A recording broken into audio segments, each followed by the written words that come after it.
So, Jamie, this story is a mad one. Back in the good old days of Vine. So the title is Do It for the Van. Okay. Vine. Fucking throwback. Here we go. I recently had an experience with one of our new employees, a good friend of the boss who got employed from a recommendation of the supervisor. Okay. We'd all come to learn that he had a Vine account. His content involved pranking not only us, but our customers, which led to quite a lot of complaints. I walked into the back room and the first thing I saw was this new employee holding my lunch in a plastic container in his hand and a long, streaky stream of spit leaving his mouth. The spit landed in my food, but it did not stop my gut reaction to snatch the meal out of his hand. Right? This is crazy. So they'd been going back and forth up to here, and she'd been putting in complaints about him, and it led to this, right? So I don't know how old he is. She goes, "What the fuck do you think you're doing?" basically. And he's like, "Oh, it's a prank, mate. Calm down, it's a prank." Even though he spat in her food. So she was then pointing to a shelf where a camera phone was... Sorry, he was pointing to the camera to say it's set up and he was filming it as a prank. Right, yeah. And she was like, "I don't give a shit." And as she's like shouting at him, the manager comes out, this supervisor he's friend with. The manager's like, "What the hell's going on here?" She's like, "He's just spat in my food." Anyway, the manager then turns around, friend of this new guy, right, and goes, "Well, where did you leave it?" She's like, "In the fridge. Why is that important?" And he goes, the manager then says, "Well, it's a communal area, isn't it? You need to be more careful where you leave your food."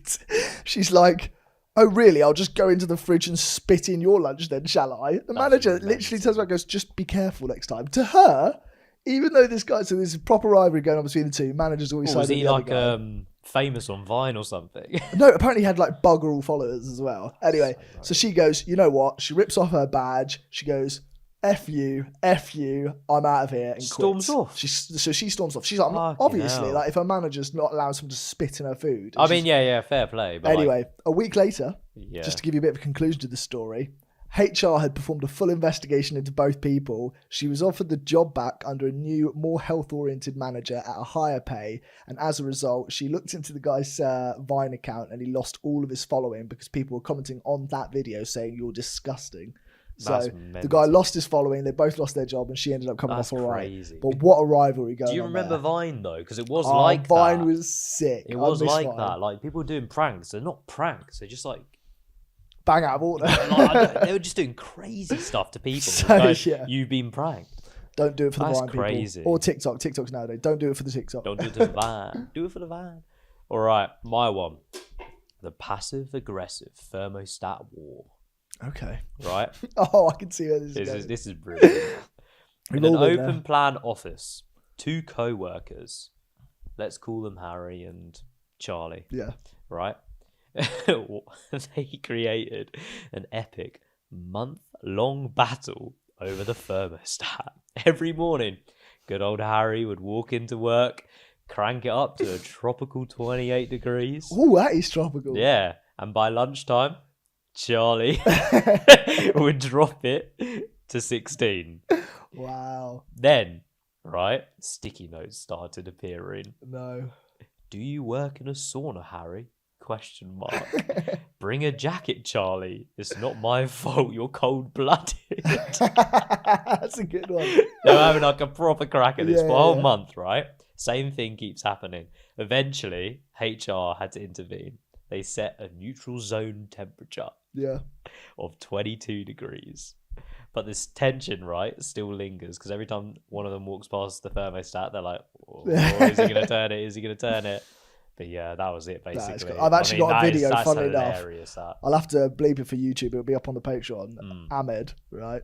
When I was training for the job that I do now, I've got a video of him going back and forth to somebody, changing the thermostat in the room that we were in, and he's like fuming. He walks up and changes it, and then turns around. I'm filming it, and he's like really angry. And then he looks at me and laughs. So I've experienced that firsthand. You got to put that video in the Patreon. I'll put it in the video in the Patreon. I saw it the other day, so That's I'll 100% jokes. put that video up. But no, that is brilliant. I think that's such a classic, typical office kind of war. Without a doubt. Yeah, 100%. Without a doubt. That's brilliant. Right, I've got a bit of a different one here. Go on. So it's called the unethical fake job reference. Okay. So this woman, we'll call her friend Joanne. Okay. Right. So Joanne is my BFF and my co-worker currently. And my friend, we'll call her Melanie, was a former co-worker, but also a friend of mine. Okay. Both Joanne and Melanie applied for the exact same job. And it was awesome because they both got through to the interview stage. However, the diligent Melanie, who'd obviously left her current workplace in the past, she left the company and she asked this woman to be a reference for her. Anyway, further down the line, she then tells Joanne, "Oh yeah, by the way, I'm a reference for Melanie. You don't want to cross any paths here." But Joanne and Melanie had a bit of a rivalry going on. So Joanne tells me how intense the application process is. She's so stressed. Apparently she was having issues at home and she was completely frazzled. Anyway, the woman, she was like, "I'm still expecting a call from the hiring company. I'll make sure to give a good reference for Melanie, but I'm not going to bias anyone." Yeah. Joanne goes, okay. She hears nothing of it. A few weeks go by and no call from the hiring company. Anyway, she sat having lunch with Joanne one day, obviously because she still works with Joanne, and Joanne confesses everything. She goes, one of the days recently, she was in my office. She intercepted a call from the hiring company and the rep wanted to talk about Melanie's employability. Joanne then proceeded to tell the rep that Melanie was intelligent, but actually lazy and completely entitled. She didn't think that the reference was bad enough to tarnish Melanie's chances or her reputation, and she begged for my forgiveness. Joanne is normally a very sweet person. I don't think she would have done this if she hadn't been so stressed. However, my question is, what do I do now? That's how it ends. But yeah, Joanne used her rivalry to go as a fake reference for Melanie and try and axe her. Neither of them got the job. That's savage. So savage. That's like taking your rivalry to a new It end. is. That is. I mean? That's like actually stopping someone from... I mean, she wasn't even working at the company anymore, but she just wanted the job so bad that she intercepted the reference and then still didn't get the job. Joanne. Naughty. Naughty. Right, I've got another classic one. I feel like this probably happens quite a lot. Okay. The parking lot showdown. Okay, yeah. King of the spot. At a business downtown office, there was one parking spot. Yeah. The prime deal, the real deal. Just steps away from the front door. Mm-hmm. This wasn't just any spot. This was the golden ticket. Enter two co-workers, both equally desperate to secure that spot each morning. One was a super early riser, right? Mm-hmm. Always getting there before the sun. The other, a night owl. Oh, okay. So you see the issue.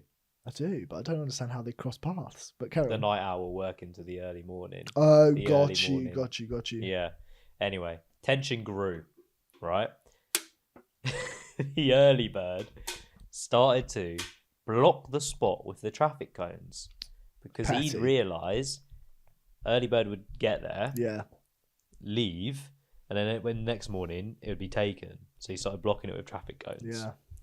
Essentially. It's pretty petty, though. It is very petty.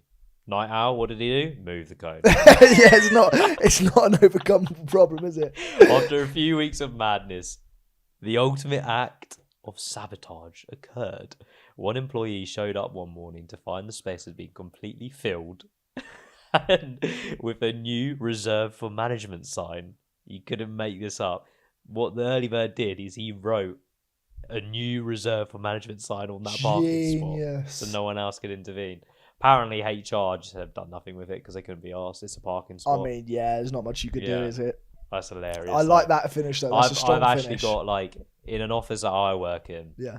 There's this one chair I love. The chair? Like a desk space, right? Okay, yeah.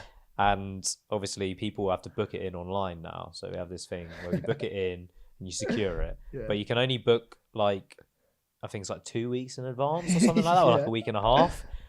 And I'm useless. So I'd be maybe 3-4 days out, but I'm going into the office, I'll book my chair. Booked. And I walk into the office, I'm eyeballing the guy sitting in my chair. I just does my nut in.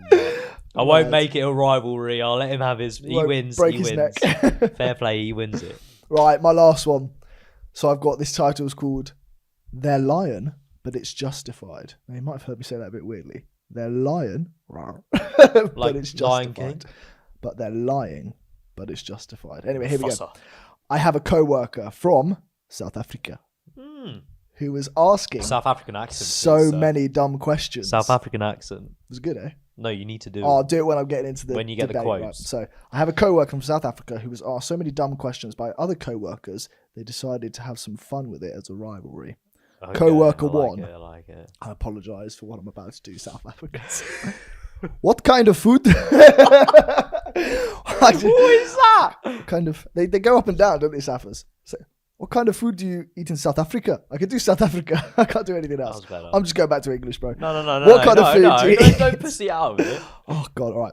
What kind of food do you eat in South Africa? Like a giraffe and a lion? This is the co-worker, the new guy.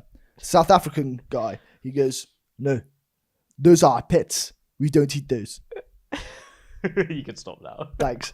The co-worker comes back to him. You have a pet lion?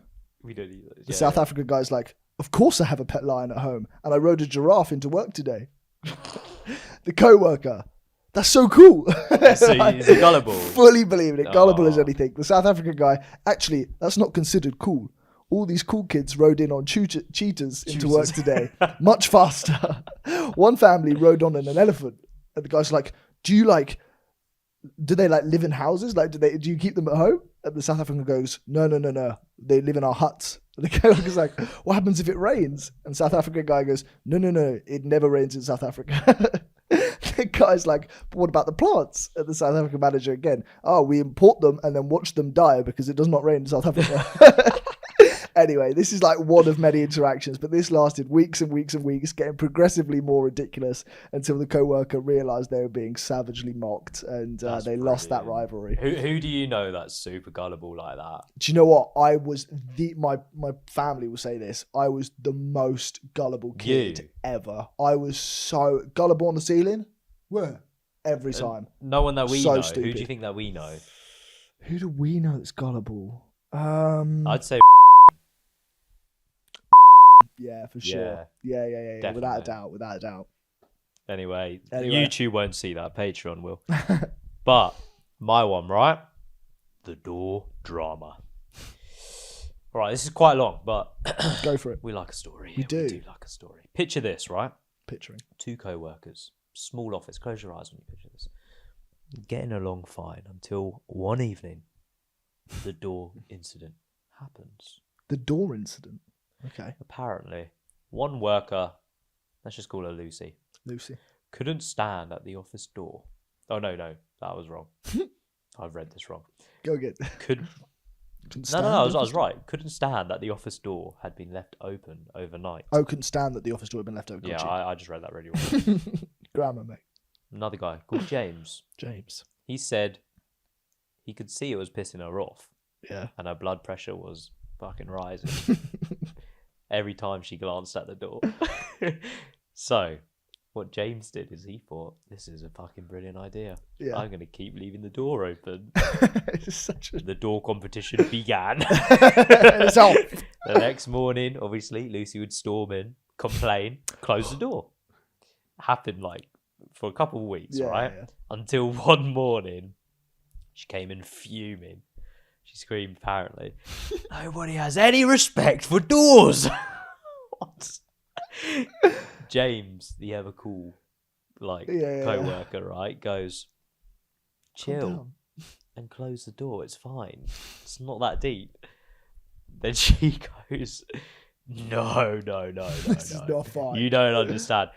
I know it's you. I think it's you. You did this. I'm not gonna sit here with this door open and wind blowing in my face. Random as anything, right? My days. James basically was like, whoa, this is kicking off a bit too much. I'm just gonna leave. I'm just gonna walk away. Right? Lucy was not finished. No? Not even close. She marched straight to the duty manager and claimed that James had pushed her. What? Fuck knows. Straight up lied about it, right? Despite a room full of witnesses who saw screaming like a madwoman, James just walk off. Yeah. Long story short, basically, James gets sent home, and the very next day, Lucy dropped her resignation letter in, just like that. Mad.